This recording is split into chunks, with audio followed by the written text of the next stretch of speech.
After I miscarried, my community forced me to nurse another woman's baby for a year, while she wasn't even allowed to hold him.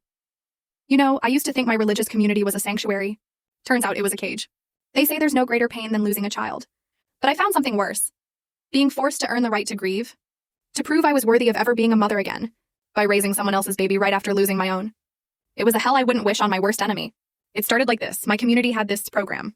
If a woman miscarried, she had to raise another member's newborn for a full year. A twisted, cruel year meant to prove she deserved to try for a baby again. And me? After 2 agonizing years of trying to conceive, I was finally pregnant. The happiest day of my life. I decorated Lucy's nursery in sunshine yellow, sang lullabies to my belly every single night. We even had a name for her, Lucy. Then at 20 weeks, I felt her stop moving. Just stillness. The ultrasound confirmed it. No heartbeat. I collapsed onto the floor for hours, too devastated to even lift my head. As I delivered my silent daughter, still bleeding, still reeling from the unimaginable loss, Elder Thompson's wife, a woman whose face usually held a placid smile, stood right there by my hospital bed. She started explaining the program, her voice devoid of comfort, as if she were reading a grocery list. Women who miscarried, she said, had to prove their maternal worth by raising another woman's child perfectly for 1 year. Can you believe it? My breasts were aching with milk meant for my dead baby, and I was being told I had to go. Perform. Still bleeding, my body screaming in protest, I was driven straight from the hospital to Mary's house.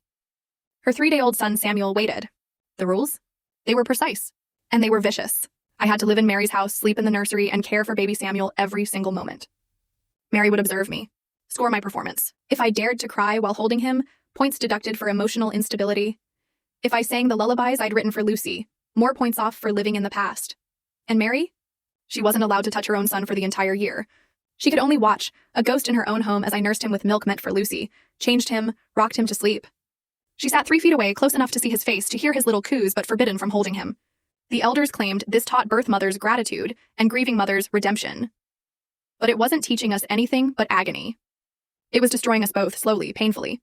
Samuel would cry at night, and I'd rush to him, my body responding instinctively to his needs, while my heart shattered, remembering Lucy's perfect stillness.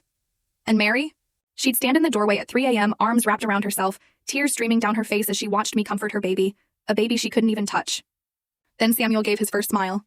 I was changing him, and full story video added in below.